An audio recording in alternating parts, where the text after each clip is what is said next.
আয়নার সামনে দাঁড়িয়ে তুলি নিজেকে দেখছে। গতকালকেই সে অদ্ভুত এক অ্যাডভেঞ্চার সেরে এসেছে।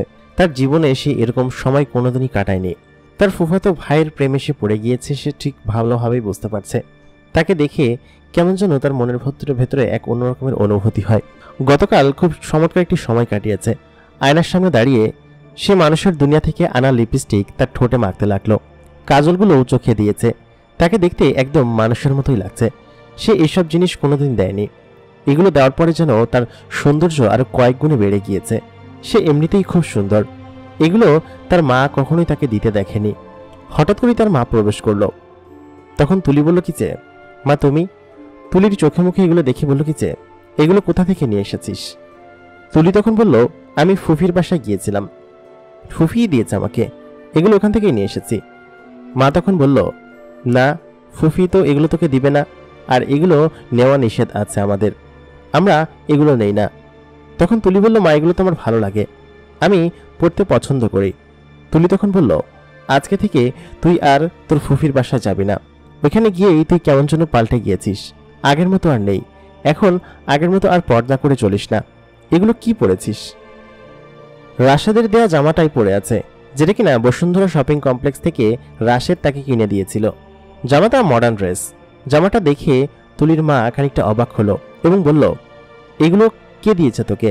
আর এসব জামা কাপড় তুই কেন পরেছিস?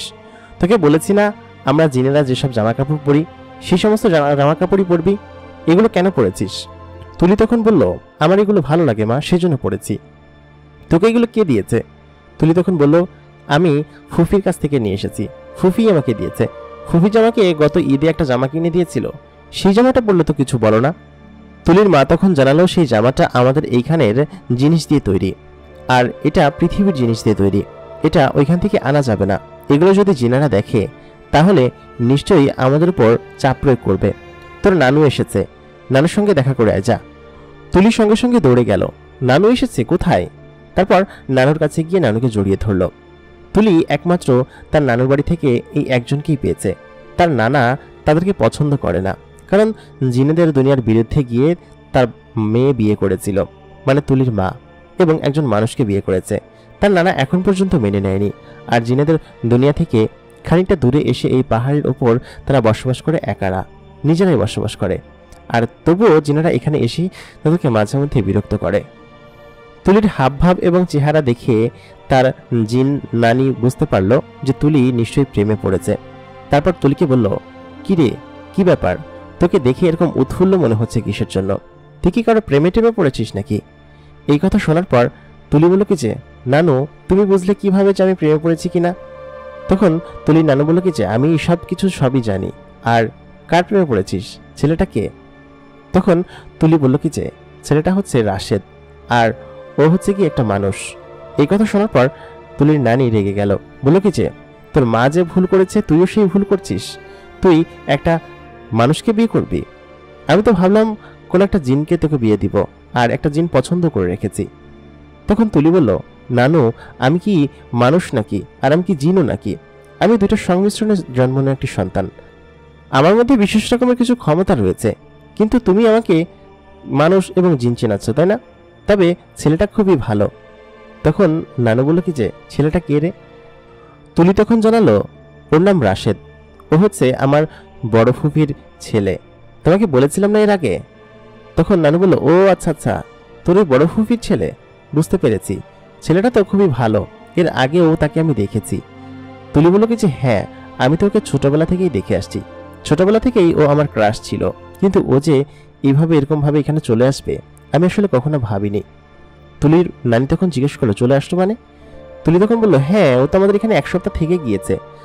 আসলে ও বাবার সঙ্গে দেখা করতে এসেছিল, বেড়াতে এসেছিল, কিন্তু এখানে এসে ও আমাদের এখানে দেখে ফেলে। তারপর এখানে আমি ওকে নিয়ে এসেছিলাম, এখানে এক সপ্তাহ থেকে গিয়েছে। নানু তখন বলল, তোর নানা যদি এসব বিষয়ে আবার জানে, দেখিস কি করে। এমনিতেই তার মেয়েকে একটা মানুষের সঙ্গে বিয়ে দিয়ে সে ভীষণ ক্ষিপ্ত। সে তো তোর জন্য জিন ঠিক করে রেখেছে, একটা ছেলে জিন, তার সঙ্গে বিয়ে দিবে। এখন যদি শোনে যে একটা মানুষের সঙ্গে আবার বিয়ে হচ্ছে, তাহলে তো একদম কেলেঙ্কারি অবস্থা বাঁধিয়ে দিবে। নানুকে তখন বললাম, এমনটা কিছুই হবে না, তুমি তো দেখছো রাশেদকে ছোট থেকে, তাই না? আর আমি ওকে ছোটবেলা থেকেই পছন্দ করি, আমি তো ওদের বাড়িতে অনেক আগে থেকেই যাই, সেটা রাশেদ জানতো না। কিন্তু রাশেদকে আমি ছোটবেলা থেকেই ভালোবাসি সেটা তো ও জানতো না। আর রাশেদও আমার প্রতি বেশ দুর্বল। গতকালকে আমি রাশেদের সঙ্গে ঘুরতে গিয়েছিলাম, দেখো ও আমাকে ওদের ওইখান থেকে কি একটা সুন্দর জামা কিনে দিয়েছে। নানু দেখে বলল, হ্যাঁ ঠিক আছে, কিন্তু এগুলো পরে বাইরে যাস না, কিন্তু এগুলো দেখলে এখানকার জিনেরা খারাপ কিছু ভাবতে পারে, ঠিক আছে? আমি বললাম আচ্ছা ঠিক আছে। তুলি তার নিজের রুমে চলে গেল। নিজেকে ঘুরে ফিরে বারবার আয়নায় দেখতে লাগলো। কি চমৎকার দেখতে লাগছে তাকে, সে যে এত সুন্দর। রাশেদের সঙ্গে দেখা হলে না দেখা হলে সে বুঝতো না। তারপর তুলি হেসে নিজের বিছানায় গিয়ে শুয়ে পড়ল। গত 2 দিন যাবৎ তুলির সঙ্গে আমার কথা হয় না। আমি নিজের রুমে বসে শুধুমাত্র তুলিকে মিস করি। তুলি কেন আসছে না? সেই যে গেল আর কোনো খবর নেই। সেদিন যাওয়ার সময় কেন আমি তাকে বললাম না যে আমি তাকে ভালোবেসে ফেলেছি? যদি বলে দিতাম তাহলে হয়তো এতদিন ওয়েট করা লাগতো না। আমি তাকে ছাড়া কেমন যেন শূন্যতা অনুভব করছি। তুলির একটা জায়গা আমার দখল করে নিয়েছে আমার মনের মধ্যে। সেই জায়গাটা আমি কেমন যেন শূন্য শূন্য লাগছে, খালি খালি লাগছে। আমি কোনোভাবেই ঘুমাতে পারছি না, খেতে পারছি না, কোনো কিছুই করতে পারছি না। মনে হচ্ছে গলার মধ্যে একটা অদৃশ্য কাঁটা আটকে আছে। সেই কাঁটাটা না বের হওয়া পর্যন্ত আমি কোনো কিছুই শান্তি মতো করতে পারছি না। বিষয়টা আমার কাছে আসলেই কেমন যেন খুবই খারাপ লাগছে। সকালবেলা মা ডাক দিল, বলল কি রে তুই 2 দিন যাবৎ ঘর থেকে বের হস না, আবার এদিকে কলেজেও ঠিকঠাক মতো যাচ্ছিস না, পড়তেও যাচ্ছিস না, ব্যাপার কি? আমি বললাম মা ভালো লাগছে না, এমনিতেই। মা তখন জানালো যে তাহলে ঠিক আছে, যদি কলেজে না যাস তাহলে আমার সঙ্গে একটু চল। আমি বললাম আমি যাব না মা, আমি কোথাও যাব না, আমার ভালো লাগছে না। মা মাঝে মধ্যেই আমাকে বাজারে নিয়ে যায়, আবার অনেক সময় শপিং করতে নিয়ে যায়। সে নিজে কেনাকাটা করে, সারা দিন ভরে মার্কেটে ঘুরে, আমার ভালো লাগে না। তখন মা বলল আচ্ছা ঠিক আছে থাক তাহলে, আমি তোর মেঝো মামার বাসায় যাচ্ছি, আস্তে আস্তে রাত হবে, ঠিক আছে? তোর বাবা ফিরলে বলিস যে মামার বাসায় গিয়েছি। আমি তখন বললাম মেঝো মামার বাসায় মানে? কোথায় যাবা, মানিকগঞ্জ যাবা? তখন মা বলল, আরে না, মানিকগঞ্জ যাবো কিসের জন্য? আরে তুলিদের বাসায় যাচ্ছি। আমার যেন একদম ঈদ লেগে গেল। আমি বললাম তুলিদের বাসায় যাচ্ছ? তাহলে আমি যাব, আমাকে নিয়ে যাও। মা তখন বলল, একটু আগেই না বললি যে যাবি না, আর আজকেই এরকম কথা বলছিস, মানে বুঝলাম না কি হয়েছে তোর? আমি বললাম না মা, কিছু হয়নি। তুলিদের বাসায় তো যাচ্ছ, তুমি একা একা কষ্ট করে যাবে, আমিই নিয়ে যাচ্ছি তোমাকে, চলো। কিন্তু মা ওইখানে যাবে কিভাবে, ওদের এখানে? তখন মা বলল এইসব বিষয় নিয়ে তোর ভাবতে হবে না, তোর মামা যাওয়ার জন্য ব্যবস্থা করে দিছে। আমাদেরকে শুধুমাত্র আমার নিজের রুমে গিয়ে ওইখান দিয়ে যাওয়ার রাস্তা আছে, ওরাই বানায় দিছে আমাকে। আমি কাউকে বলি না, এদিক দিয়েই আমি যাইতে পারি। আমি শুধুই এই 2 দিন কষ্টে মরছিলাম। তুলিদের বাড়িতে যাওয়ার জন্য যেরকম একটা রাস্তা তৈরি করে দিয়েছে সেটা তো আমি জানতামই না। মা না বললে তো আমি বুঝতেই পারতাম না। তারপর আমি এবং মা তার রুমে গেলাম। রুমে যাওয়ার পরে মাকে কি একটা দোয়া যেন শিখিয়ে দিয়েছে, সেটা পরে দেয়ালে হাত রাখার সঙ্গে সঙ্গেই ওদিক দিয়ে একটা দরজা খুলে যায় তুলিতে বাড়ি যাওয়ার জন্য। তারপর মা সেটা করলো। আমি বললাম মা কি পড়লে একটু শেখাও না আমাকে, কি মন্ত্র পড়লে? মা তখন বললো এগুলো বলা যাবে না, চল, খুবই গোপন বিষয়। তারপর চোখ বন্ধ করতে বলল। আমি চোখ বন্ধ করলাম। মা আমার হাতটা ধরে সামনের দিকে টান দিতেই আমি দেখলাম অদ্ভুত একটা জায়গায় চলে এসেছি। আরে এটা তো তুলিদের এলাকা, সামনেই তুলিদের ঘর দেখা যাচ্ছে। আমি সঙ্গে সঙ্গেই মায়ের আগেই দৌড়ে চলে গেলাম। দৌড়ে গিয়ে কলিং বেল দিলাম, মানে দরজা টোকা দিলাম। টোকা দেওয়ার সঙ্গে সঙ্গেই তুলি দরজা খুলে দিল। তুলি তো দেখে সম্পূর্ণরূপে অবাক। কি ব্যাপার, তুমি এইখানে? আমি বললাম হ্যাঁ তুলি, তোমাকে দেখতে ভীষণ ইচ্ছে হচ্ছিল, যার কারণে চলে এসেছি। তখন তুলি জানালো, কিন্তু তুমি এখানে কিভাবে আসলে? তুমি এখানে আসার তো কোনো ওয়ে নাই তোমাদের, আমি নাহলে তুমি আসতে পারবা না। আমি বললাম মনের খুব কাছাকাছি থাকলেই আসা যায়, তোমাকে দেখতে ইচ্ছে হচ্ছিল তাই চলে এসেছি। ঠিক তখনই মা পেছন থেকে বলল, কিরে তুলি কেমন আছিস?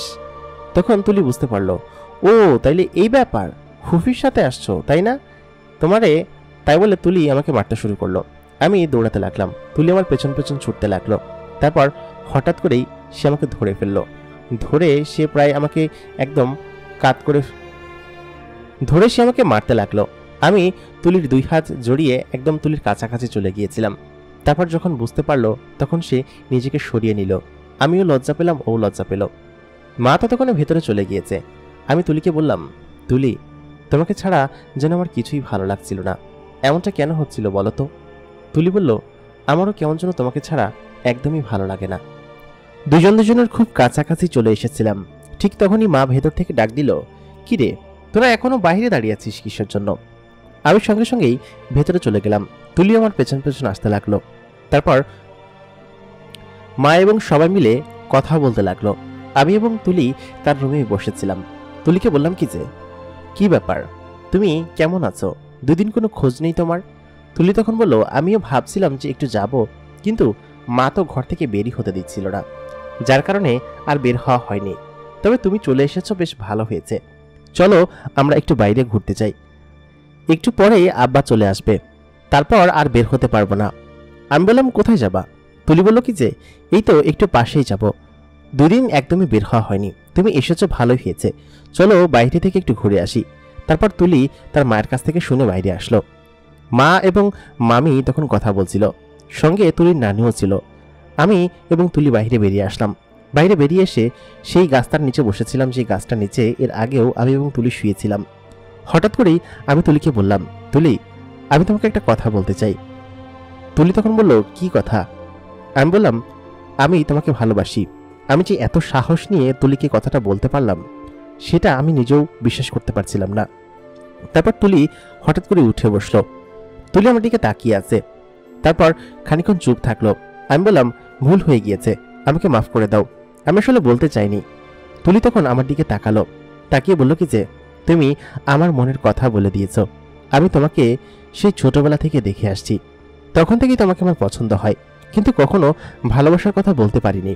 কিন্তু যেদিন থেকে তোমার সঙ্গে আমার কথা হয়েছে, আমার মনে সবসময় যেন তুমি করতে, আর এখনো তোমাকে ছাড়া আমার ভালো লাগে না। তাই বলে তুলি আমাকে শক্ত করে জড়িয়ে ধরল। প্রথমবারের মতো তুলি আমাকে এরকম ভাবে জড়িয়ে ধরল, আমি যেন হার্টবিট বেড়ে আমার মারা যাওয়ার মতো অবস্থা, একটু পরে হার্ট অ্যাটাক হয়ে যাবে। এরকমটা আমার জীবনে কখনো হয়নি। আর তুলি এত সুন্দর, যেন স্বর্গের অপ্সরা, তার দিকে তাকালে সৌন্দর্যও ভয় পেয়ে যাবে। সে আমার দেওয়া সেই কাজলটা পড়েছে, আর ঠোঁটে তার গাঢ় লিপস্টিক। ইচ্ছে করছিল তার ঠোঁটে চুমো বসিয়ে দেই, কিন্তু এটা এখন করাটা ঠিক হবে না। তুলি যদি নিজে থেকে না চায়, আমি কখনো এগুলো করব না। তুলি তখন আমাকে শক্ত করে জড়িয়ে ধরে রেখেছে এবং বলছে, আমিও তোমাকে অনেক বেশি ভালোবাসি। তারপর সে আমাকে শক্ত করে জড়িয়ে ধরল। আমরা বেশ খানিকক্ষণ সেখানে বসে থাকলাম। আমার কাছে মনে হচ্ছিল আমি যেন পৃথিবীর সব থেকে সুখী মানুষটা। তারপর তুলি বলল চলো আমি তোমাকে আমার নানা বাড়িতে নিয়ে যাই। আমার মা নানা বাড়িতে যায় না, কিন্তু আমি মাঝে মধ্যেই নানা বাড়িতে যাই। আমি এবং তুলি তার নানা বাড়িতে গেলাম। সেখানে গিয়ে দেখলাম তার নানা একটা চেয়ারের উপর বসে আছে। লোকটাকে দেখতে ভীষণ ভয়ঙ্কর। লোকটার লম্বা লম্বা কান, লম্বা লম্বা চোখ এবং চোখের পাপড়িগুলো বেশ বড় বড়। মাথায় হুজুরদের মতো একটা ঘোমটা টানা, আর পরনে বেশ বড় বড় খাঞ্চি জুতা। এই ধরনের মানুষ আমি কখনো দেখিনি। তখন তুলি বলল আরে বোকা, এটা মানুষ হতে যাবে কিসের জন্য? উনি তো একজন জিন, তাই না? আমার নানার বেশ দাপট আছে এই অঞ্চলে। নানার কারণেই তো কেউ আমাদের কিছু বলে না। আর কোনো কিছু সমস্যা হলেই আমি নানার কাছে এসে বিচার দিই। তাকে একদম কান ধরে চ্যাংদোলা করে, দেখো না, যার কারণে আমি এরকম বেড়াই। অন্য কোনো জিনেরা এই অঞ্চলে ওরকম ভাবে বেড়াতে পারে না। শুধুমাত্র আমার নানার কারণেই এগুলো হয়। তবে আমার মা যেদিন আমার বাসা থেকে বেরিয়ে গিয়েছিল আমার আব্বার হাত ধরে, তারপর থেকে নানার কেমন যেন খুবই খারাপ লাগে। আমি দেখি মাঝে মধ্যে এসে নানার সঙ্গে কথা বলি। নানার সঙ্গে সঙ্গে আমাকে দেখে বলল, আরে তুলি, যে কি ব্যাপার, এতদিন পরে মনে পড়লো আমার কথা, তাই না? তুলি নানাকে গিয়ে জড়িয়ে ধরলো, বলল নানু ভাই, অনেকদিন পরে তোমার কাছে আসলাম, বেশ ভালো লাগছে। ওর সঙ্গে পরিচিত হও, ও হচ্ছে আমার ফুফাতো ভাই রাশেদ। আমি নানাকে সালাম দিলাম। নানা সালাম গ্রহণ করলো এবং বলল ফুফাতো ভাই মানে? তোকে বলেছি না আমার এখানে কোনো মানুষ টানুষ আনবি না? তুই তোর বাপকে এখানে আনতে নিষেধ করেছিস, সেখানে তার ভাগ্নেকে নিয়ে চলে এসেছিস, এটা কেমন কথা? আমি নানাকে বললাম, নানা ভুল বুঝবেন না, যে ভুলটা ওর মা করেছে তার ভুল ওকে কেন দিচ্ছেন? তখন সেই জিনটা বলল, মানে হচ্ছে তুলির নানা, তুমি চুপ থাকো, তুমি এত কথা বলছো কিসের জন্য? আমি চুপচাপ বসে পড়লাম। তুলি তখন বলল, নানা তুমি যদি এমন করো তাহলে কিন্তু আমি চলে যাব। তুমি ওর সঙ্গে এরকম করছো কিসের জন্য? আমি গেলাম তাহলে। তখন পেছন থেকে ডেকে বলল, আচ্ছা ঠিক আছে বাবা, এই তুমি বসো, দাঁড়িয়ে আছো কিসের জন্য? তারপর আমাকে বসতে দিল। তুলিও পাশে বসে আছে। বাড়িটা বিশাল, এরকম অদ্ভুত রকমের বাড়ি আমি কখনো দেখিনি। তুলির নানারা মানে জিনেরা যে এরকম হয় এবং এরকম জায়গায় থাকে আমি জানতাম না। খুবই চমৎকার দেখতে বাড়িটা। সাদা শ্বেত মার্বেল পাথর দিয়ে তৈরি। খুব সুন্দরভাবে পাথর কেটে ঘরটা তৈরি করা হয়েছে। দুজন লোক ভেতর থেকে আসলেন। তারাও জিন, এবং আশেপাশে যারা আছে সবাই জিন। এগুলো দেখে আমার কেমন যেন ভয় ভয় লাগলো। আমি তুলির পেছনে লুকালাম, বললাম কি এদেরকে দেখে আমার ভয় লাগছে, এরা এমন কেন? তুলি তখন বলল, এরা তো এমনই হবে, এরা তো জিন, এরা কি তোমাদের মতো মানুষ নাকি? জিনেরা দেখতে এরকমই হয়, এরা তো কিছুই না, এটা তুমি দেখে তোমার সামনে একটু স্বাভাবিক রূপে এসেছে। যদি ভয়ঙ্কর শিংওয়ালা জিন আসে তোমার সামনে, তখন কি করবে? জিনদের মাথা কিন্তু সিংহ হয়, দেখবে। তখন আমি বললাম, না না বাবা থাক, এটা দেখেই ভয় পাচ্ছি। তুলি এবং আমি ভেতরে গেলাম। আমাদের জন্য বেশ ভালো ভালো খাবার রান্না করা হলো। আমি যা খাই তুলিও তাই খায়, কারণ তুলি জিনেদের খাবার খাওয়া বারণ করে দিয়েছে। বলেছে যে আজকে আমার সঙ্গে মেহমান আছে, আজকে শুধুমাত্র মানুষ খায় এরকম কিছু খাবার তোমরা রান্না করবে। তারপর সেরকম খাবারের রান্না হলো। নানার সঙ্গে অনেকেই দেখা করতে আসলো। তাদের মধ্যে দুজন জিনকে দেখে আমি ভীষণ ভয় পেলাম। তাদের মাথায় ইয়া বড় বড় শিং, আর চোখগুলো এরকম বড় বড় লাল লাল। এরকম জিনেরা হয়, আমি জিন এর আগে কখনো দেখিনি। তবে তুলিও তো একটা জিন, তবে সে একটা মেয়ে জিন। আর তুলিরা মানুষের মতো, একদম মানুষের মতোই লাগে তুলিদের সঙ্গে থাকলে। কিন্তু এখন যেখানে এসেছি, কি বিচ্ছিরি ব্যাপার রে বাবা। নানুবাড়ি থেকে ফেরার পথে রাস্তায় মার্গারেটের সঙ্গে দেখা হলো। মার্গারেট তখন বলল, কি ব্যাপার রাশেদ, তুমি আবার এসেছো? তাই বলে সে আমার হাত ধরার চেষ্টা করলো। তারপর তুলি তার হাতটা সরিয়ে দিয়ে বলল, শোন, তুই আমার বয়ফ্রেন্ডের দিকে নজর দিবি না, আমি ওকে ভালোবাসি।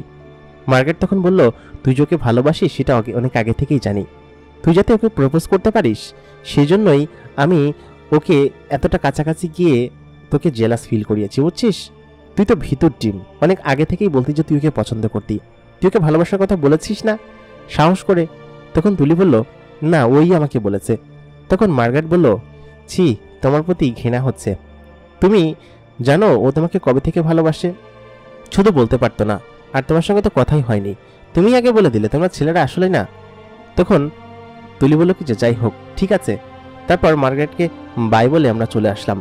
এসে দেখি মা তখন ওইখানে বসে আছে এবং মামিও সেখানে বসে আছে। আমরা সবাই সেখানে বসে থাকতে দেখে মামাও এসেছে এবং নানুও আছে। তারপর তুলি তার নিজের রুমে চলে গেল। মামা আমাকে তার পাশে বসালো, বলল কি যে আমার ভাগ্নেটা দেখতে দেখতে অনেক বড় হয়ে গেল রে, সেই ছোটবেলায় দেখেছি। মা তখন বলল কি যে হ্যাঁ ঠিক আছে, তা তো বড় হবেই, তবে সেই কথা কিন্তু থাকলো, তুলির বিয়ে কিন্তু ফাইনাল, ঠিক আছে? এই কথা শোনার পরে আমার তো একদম কপালে আসমান ভেঙে পড়ল। তুলির বিয়ে ফাইনাল মানে? আমি সঙ্গে সঙ্গে মাকে বললাম, মা তুলির বিয়ে ফাইনাল মানে কি বলছো তুমি এসব? তুলিকে তো না না, এটা হতে পারে না। সঙ্গে সঙ্গে তুলি ভেতর থেকে চিৎকার দিতে দিতে আসলো, বলে কি যে আমার বিয়ে ফাইনাল মানে? আমি কাকে বিয়ে না করবো না করবো সেটা কি তোমরা ঠিক করবে নাকি? আর আমার কি এখন বিয়ের বয়স হয়েছে? তোমরা কি শুরু করেছো বলো তো? আমি রেগে যাবার পরে মা বলল কি যে কি ব্যাপার, তুই রেগে যাচ্ছিস কিসের জন্য? ওদের মেয়ে ওরা বিয়ে দিবে না কি করবে সেটা ওরা জানে, তুই এরকম ভাবে এরকম করছিস কিসের জন্য? আমি তখন বললাম, আমি তুলির বিয়ে হতে দিব না। তখন সবাই বলল, কেন বিয়ে হতে দিবি না? তখন আমি বললাম কি যে আমি তুলিকে পছন্দ করি। তখন সবাই হো হো করে হেসে দিল, বলল কি যে, আমি বললাম কি যে হাসছো কিসের জন্য তোমরা? মামা তখন বলল, আরে বদমাইশ ছেলে, তুই যখন ছোট ছিলি তখন থেকে আমরা সিদ্ধান্ত নিয়ে রেখেছি যে তুলির সঙ্গে তোর বিয়ে দিব। তোর মা বুঝতে পেরে গিয়েছিল যে তুলির সঙ্গে তুই মেলামেশা করছিস এবং তুলির সঙ্গে প্রেম করছিস, সেটা বুঝেই তো তোর মা এখানে আসলো বিয়ের প্রস্তাব নিয়ে, তোদের বিয়ে। তারপর আমি লজ্জা পেলাম, আর তুলি তো সেখান থেকে লজ্জা পেয়ে আগে আগেই সরে গেল। তারপর আমার মা বলল কি যে, হ্যাঁ শোন, তুই এক কাজ করিস, ওরা তো এখনো ছোট, তবে ওরা যেহেতু নিজেরা নিজেকে পছন্দ করে ফেলেছে, এই কারণে আগে আগেই বলতে আসলাম। আর আগের কথাই থাকলো, ঠিক আছে? আমি আড়াল থেকে সবকিছুই শুনছি। তুলি এবং আমি দুজনেই যেন নাচানাচি শুরু করে দিয়েছি। আমাদের বিয়েটা যে আগে থেকেই ঠিক হয়ে আছে সেটা তো আমি আগেই জানতাম না। এ কি ব্যাপার? মা তখন বলল, ওরা তো এখনো ছোট, আর একটু বড় হোক, ও ভার্সিটিতে উঠুক, তারপরে বিয়েটা দিয়ে দিব, ঠিক আছে? আমি তখন মাকে বললাম কি যে, মা এত দেরি করে কিসের জন্য, এখনই দিয়ে দাও না। মা বলল কি যে, শয়তান ছেলে, লজ্জা টজ্জা কিচ্ছু নেই, এখন পড়িস মাত্র ইন্টারমিডিয়েট সেকেন্ড ইয়ারে, আর 2-3 বছর যাক, একটু বড় হওয়া, তারপর বিয়ে দিয়ে দিব, ঠিক আছে? আমি এবং তুলি তো ভীষণ খুশি। তারপর আমরা সবাই মিলে ডাইনিং টেবিলে বসে খেতে লাগলাম। আমি তুলির অপোজিটে বসেছি, তুলি এবং আমি চোখাচোখি করছি, তুলির সঙ্গে পা দিয়ে খোঁচাখুচি করছিলাম। আমরা খাচ্ছিলাম কম, একে অন্যের দিকে তাকাচ্ছিলাম বেশি। তখন মামা বলল কি যে, এই ফাইজলামি বন্ধ কর, খাওয়া দাওয়া শেষ করে তাড়াতাড়ি এখান থেকে বিদায় হ, আর এখানে আসবি না, ঠিক আছে? এখানে আর আপা তুই এরকম কোনো কিছু শিখাস নেই তো এখানে আসার? তখন মা বলল কি যে, না ওরে কোনো কিছু শিখাই নাই, আর ও চাইলেও এখান থেকে আসতে পারবে না। আর শোন, ইন্টারমিডিয়েট পরীক্ষা শেষ হয়ে ভার্সিটিতে চান্স হওয়ার আগ পর্যন্ত তোরা দেখা করতে পারবি না। আর শোন, তুলিকেও কিন্তু এখান থেকে পাঠাবি না, ঠিক আছে? তুলি, তুমিও কিন্তু যাবা না, ওকে? তখন আমি বললাম, মা এটা আবার কেমন বিচার? আমি তো ওকে পছন্দ করি, আর আমরা একসঙ্গে থাকলে কি হয়েছে, আমাদের তো বিয়ে হবেই, তাই না? ও থাকুক আমার সঙ্গে। তখন বললো কি যে হ্যাঁ থাকুক, আর তোমার পড়াশোনা নষ্ট হোক, তাই না? সামনে তোমার ইন্টারমিডিয়েট পরীক্ষা, এই টাইমে এসব কোনো কিছু করা যাবে না। আর তুলি মা, তুমি ভালো মেয়ে, তুমি যাবা না, ঠিক আছে? তারপর ওদিনকে খাওয়া দাওয়া শেষ করে আমি এবং মা চলে আসলাম। তুলিকে ভীষণ মিস করছিলাম আমি ওই দিনই আমি ওকে ভালোবাসার কথা জানিয়েছিলাম, আর ওই দিনই আমাদের বিয়ের কথাবার্তা হলো। কি চমৎকার, তাই না? এরকম ভাগ্য কয়জনেরই বা হয়।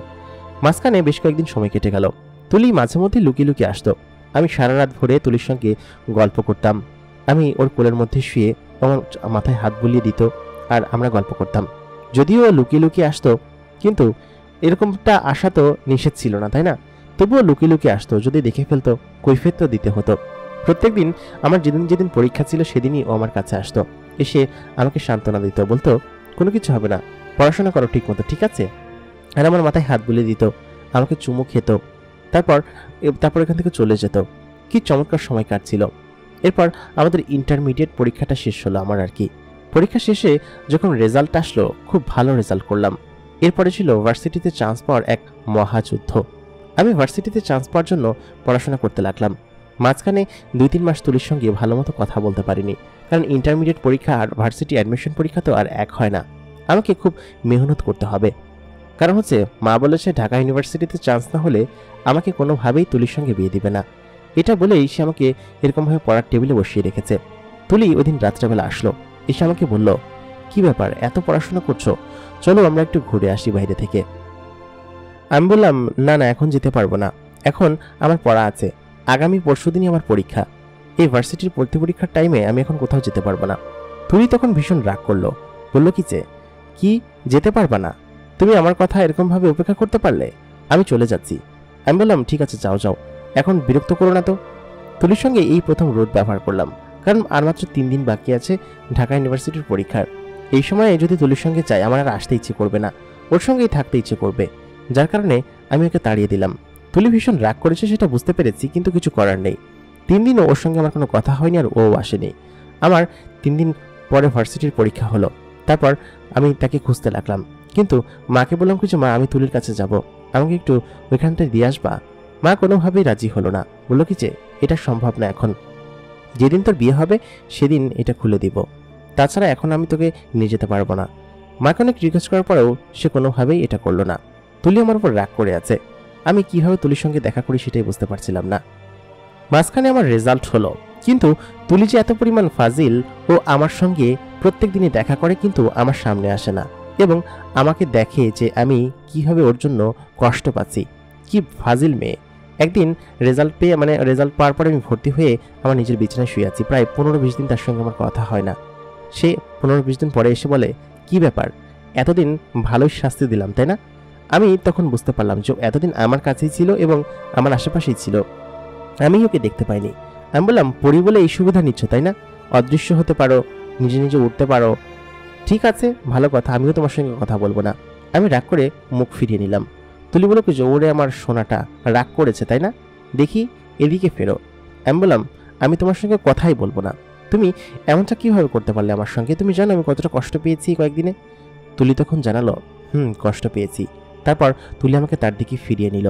তারপর আমার পেটের উপর চড়ে আমার বুকের উপর শুয়ে পড়লো। বললো এই বুকের উপর না শুলে আমার ভালো লাগে না। তারপর খানিকক্ষণ বাদে আমি ওকে সরিয়ে দিতে লাগলাম। ও আমাকে শক্ত করে জড়িয়ে ধরে ওর নরম ঠোঁটটা আমার ঠোঁটের সাথে রাখতেই আমি যেন অন্য একটা জগতে হারিয়ে গেলাম। আমার সমস্ত রাগ যেন মিলিয়ে গেল।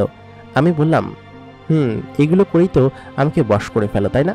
আমি ভার্সিটিতে চান্স পেয়ে গিয়েছি, এবার আমাদের বিয়েটা খুব তাড়াতাড়ি হবে। আর বিয়ে হয়ে গেলে তখন দেখি এই মিষ্টি খাওয়া থেকে আমাকে প্রত্যেক দিন কে বারণ করে? আমি প্রত্যেক দিনই এই মিষ্টি খাবো। আর কতদিন যে তোমার সঙ্গে থাকা হয় না, তখন তুমি সবসময় আমার সঙ্গেই থাকবে, আমি সবসময় তোমার সঙ্গেই থাকবো। কি চমৎকার, তাই না? সেই দিনগুলোর কথা ভেবেই আমার খুবই ভালো লাগছে। তুলি বলল হ্যাঁ, সেটা তো খুবই ভালো। ভার্সিটিতে ক্লাস শুরু হওয়ার পরে আমার সঙ্গে আমার বেশ কিছু ক্লাসমেটের সঙ্গে দেখা হলো। তাদের সঙ্গে বসে আড্ডা দিতাম। কিন্তু তুলি একটা পরী হলেও তার প্রতি হিংসা আছে। তার মধ্যেও এক ধরনের হিংসা বলে বিষয় আছে। তিনি অন্য কোনো মেয়ের সঙ্গে ঘুরতে দেখতে পেত না আমাকে। আমার সঙ্গে ঝগড়া করতো, বলতো কি যে, আমি বলতাম এটা তো আমার ক্লাসমেট, তাদের সঙ্গে পড়াশোনার জন্য ঘুরবো না। এটা বলে সে সবসময় জেলাস ফিল করতো। আমিও খুব একটা ঘুরতাম না, কিন্তু মাঝে মধ্যে পড়াশোনার কাজে নোট নেওয়ার জন্য ওদের সঙ্গে দেখা করতেই হতো। তুলি তখন বলল, তুমি যদি এগুলো করো তাহলে আমি কিন্তু তোমার সঙ্গে থাকবো না, আমার খুব খারাপ লাগে, তুমি বোঝো না। আমি তখন বললাম, দেখো তুলি, আমি ওদের সঙ্গে শুধুমাত্র পড়াশোনার পারপাসে মিশি, তাছাড়া তো না, আমি তোদের সঙ্গে কি প্রেম করছি না। এই কথা বলার পর তুলি আমাকে যাতা শুনিয়ে দিল। আমি বললাম কি যে, এসব এসব বলছো কিসের জন্য আমাকে, আমি কি তাদের সঙ্গে প্রেম করছি নাকি? তারপর তুলি আমাকে যাতা বলে চলে গেল। আমার ভীষণ রাগ হলো। আমি বাইকটা নিয়ে টপ স্পিডে ঢাকা শহরের রাস্তা দিয়ে চালাতে শুরু করলাম। হঠাৎ করে কি হলো, এক রিক্সার সঙ্গে বেঁধে বড় একটা অ্যাক্সিডেন্ট হয়ে গেল আমার। অ্যাক্সিডেন্ট হয়ে যাওয়ার পরে আমাকে হাসপাতালে ভর্তি করা হলো। বেশ কিছু রক্তক্ষরণ হয়েছিল। তুলি বিষয়টা জানার সঙ্গে সঙ্গে আমার কাছে আসলো। তারপর দেখতে পেল যে আমার গা দিয়ে রক্ত পড়ে একদম ভেসে যাচ্ছে। তুলি তখন আমার সামনে দাঁড়িয়েছিল। আমার অপারেশন চলছিল। আমি তখন অচেতন হয়ে গিয়েছিলাম, কিন্তু তুলি আমার আশেপাশে ছিল সেটা আমি বুঝতে পারছিলাম। তারপর অপারেশন শেষে রক্ত চুরিয়ে আমাকে আইসিইউ থেকে বের করা হলো। এমন পরিবেশ হয়ে গিয়েছিল যে আমি আইসিইউতে ছিলাম, জীবন মরণের সাথে লড়াই করছিলাম। আমার কয়েকটা হাড় ভেঙে গিয়েছিল।